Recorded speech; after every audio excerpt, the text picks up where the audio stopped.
My name is Dr. Randy Law. I am the curator here at the Southern Museum of Flight in Birmingham, Alabama. It's November. November means a couple of things. It means Thanksgiving, of course. It means that football season is really heating up and hitting its stride. Here in Birmingham, though, November means a couple things in particular. One, it means we get to finally turn off our air conditioning, which is a good thing. And second, it means Veterans Day. Veterans Day is a really big deal here in Birmingham because the first Veterans Day parade, first Veterans Day celebration was held here in Birmingham, Alabama, right after World War II. It's home to the National Veterans Day Foundation, and it is I know Veterans Day is a big deal throughout the country, but it's especially powerful here in Birmingham, one of the largest parades in the country here in Birmingham. And so right here at the museum, at the Southern Museum of Flight, we make a big deal about Veterans Day as well. We love to celebrate our veterans throughout the year, but we really try to go out of our way to do more of that during November. So I want to talk about one veteran in particular, this fellow, Henry Eugene Erwin. He had red hair, you can't tell it from this, supposedly a ruddy complexion, so his nickname was Red. Red Irwin. He is from the area. He was born in 1921, just west of Birmingham in Adamsville. After World War II, he settled in Leeds, Alabama, just east of Birmingham. Leeds, by the way, is home to not one, not two, but 3 Medal of Honor recipients, which is a pretty extraordinary ratio. Red Irwin is one of those 3, and I want to talk about Red here for a little bit because it's an extraordinary story. So, as I said, he was born in 1921 here in just west of Birmingham, Alabama. He says, I came from a poor family in Alabama, had no high school education, no college, no money. He was the oldest of 7 kids. His father died when he was 10. He worked odd jobs to try to support his parents and his younger siblings. He ended up getting a job with the Civilian Conservation Corps for a little while, and then he got a job as a mill worker at a steel factory here in Birmingham in 1941. And then, of course, Pearl Harbor on December 7th. The next month, January 1942, Irwin and at least several of his brothers joined the military.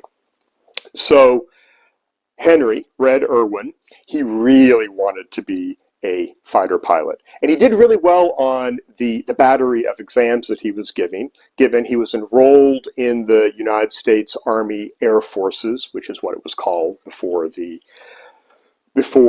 creation of the Air Force after World War II. Apparently it didn't go so well, though.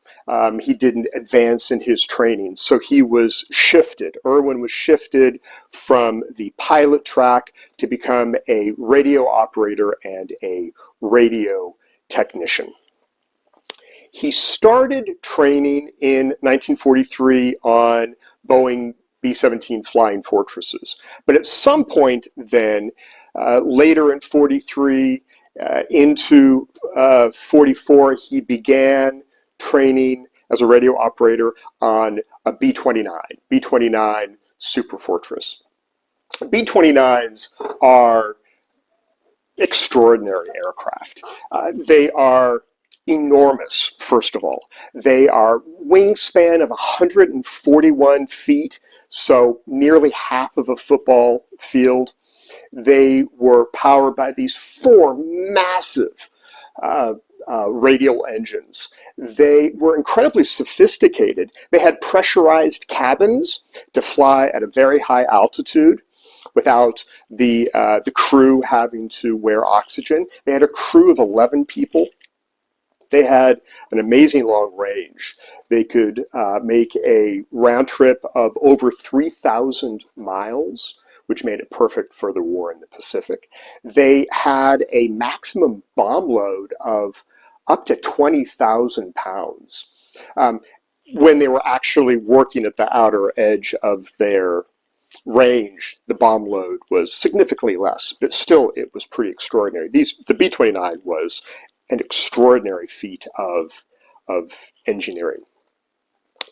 The United States first began to use B-29 superfortresses in the summer of 1944, actually in India, attacking Japanese forces in Southeast Asia, and then mainland China against the Japanese islands.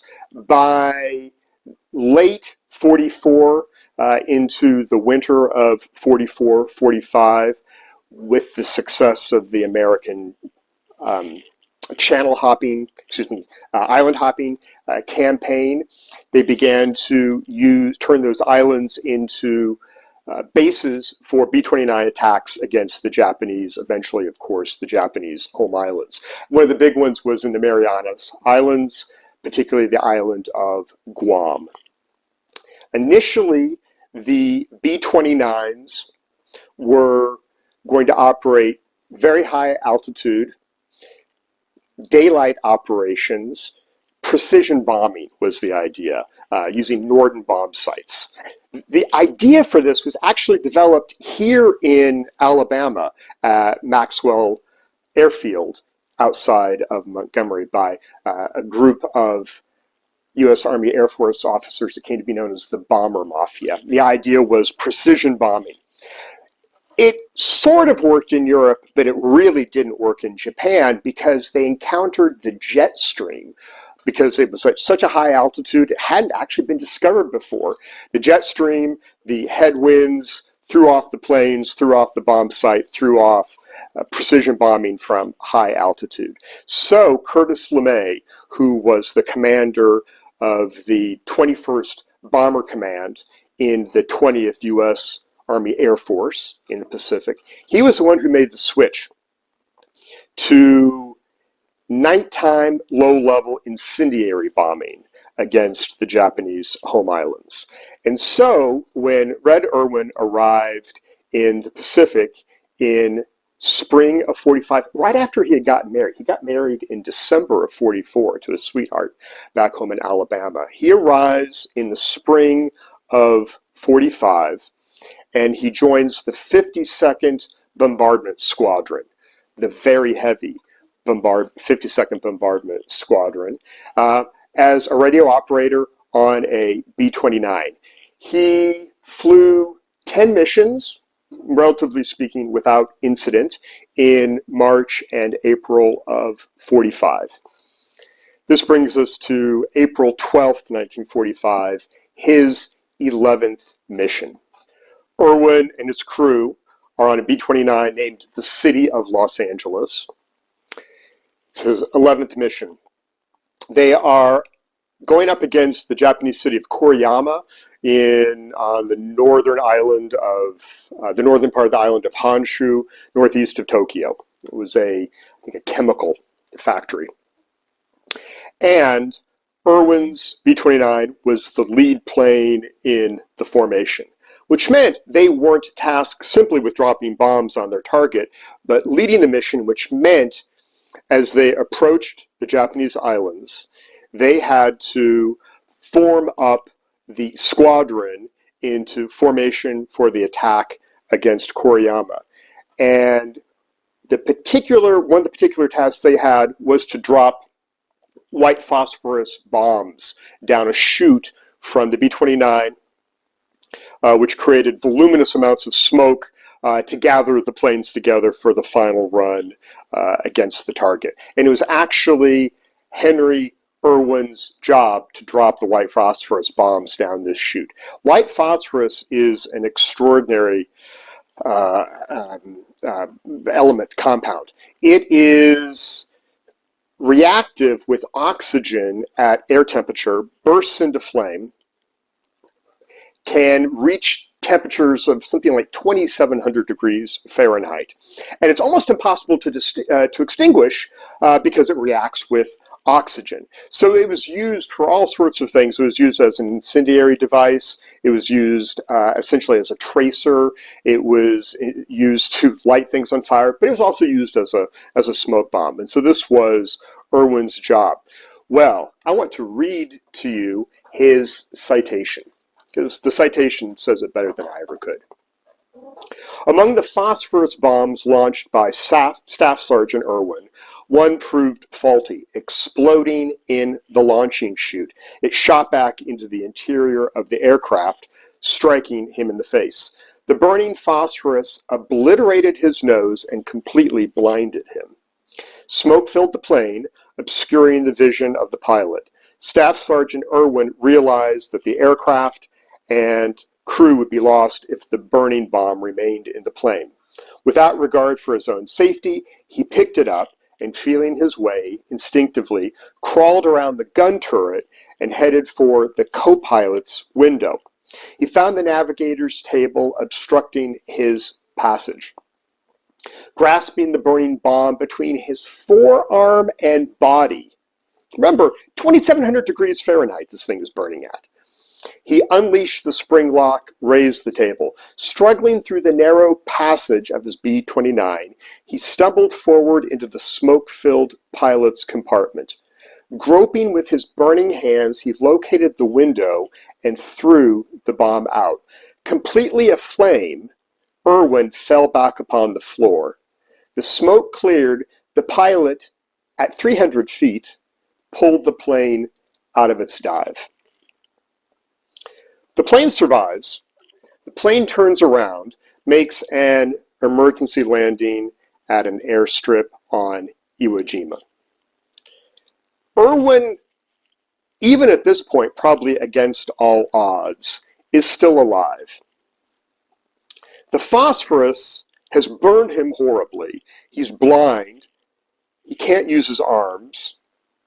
His face, according to the citation, has been obliterated. The white phosphorus has filled his body with burning embers. They get him off the plane. They try to treat him. They get him on another plane to take him back to Guam, where there is a military hospital. Everybody assumes he's going to die quickly. General Curtis LeMay, the commander of 21st Bomber Command, part of 20th U.S. Army Air Force, immediately writes up the commendation for him to receive the Medal of Honor. They want to give it to him, though, before he dies. So LeMay instructs a B-29 crew to fly all the way back to, I believe it is Hawaii, which is where the only Medal of Honor is that they can locate in the Pacific to use to award to him before he passes away. They pull it out of a display case in Hawaii and return it back to Guam, where LeMay and the deputy commander of the 21st Bomber Command, General Hale, are able to award it to Irwin. Extraordinary story. We actually have a Medal of Honor here. They're often mistakenly called the Congressional Medal of Honor because they are awarded by Congress, but they're simply Medal of Honor. I've got an example of one here. They actually exist in 3 different versions. There is one for the Army, there's one for the Navy, and then there is one for the U.S. Air Force. He would have actually received the Army Medal of Honor because at that point, as I said earlier, the Air Force was part of the U.S. Army. He is awarded it.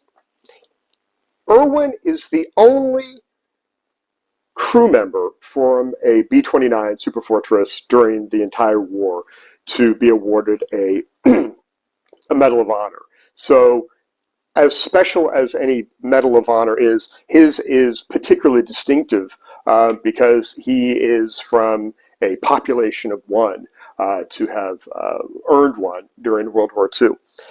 Against all odds, Irwin lives. He is in an Army hospital for 2.5 years, from the spring of 45 through the fall of 47. He undergoes something like 41 operations. For months after this act of heroism, the doctors are pulling burning embers out of his flesh that continue to reignite when they come in contact with air. The pain must have been excruciating. Can't even imagine it. The horror of it all. He regains his sight. His right arm, I believe it is, remains disabled. He, though, is promoted to Master Sergeant. He leaves the military. He leaves the United States Army Air Force in the fall of 47. He comes back to Alabama. He comes back to the Birmingham area. He settles in Leeds, Alabama. He works for the Veterans Administration. He works for the VA here in Birmingham for 37 years. So I love that because we can talk about his heroism, his gallantry, his extraordinary act under fire. And that's a short moment. And yet, over his entire life, he just keeps doubling down on that over and over and over again. And he commits the rest of his life to service to his fellow members of the U.S. Armed Forces. And he works for 37 years at the VA hospital here in Birmingham, working with trauma patients. So he's able to turn his experience into a net plus for all the veterans who come through the VA hospital here. He is honored later in life. An award is created for him. Let me make sure I get the name right. The Henry E. Erwin Outstanding Enlisted Aircrew Member of the Year Award. It's presented annually to an airman, a non-commissioned officer, or a senior NCO in flight engineering, loadmaster fields, things of this sort. It's only the second Air Force award named for an enlisted person. He lives the rest of his life here in Leeds. He dies in January of 2002 at the age of 80. And he's buried at Elmwood Cemetery here in Birmingham. Extraordinary story, extraordinary man, hometown hero for us here in Birmingham and Leeds. I forgot to say, the portrait I showed you comes from the Leeds Historical Society. I want to shout out to them, Randy Ray, the director of the Leeds Historical Society. I've gotten to meet with him, and I got to borrow this portrait of Henry Red Irwin from them. Happy Veterans Day. Thank you to all the men and women who've served this country. We can't thank you enough.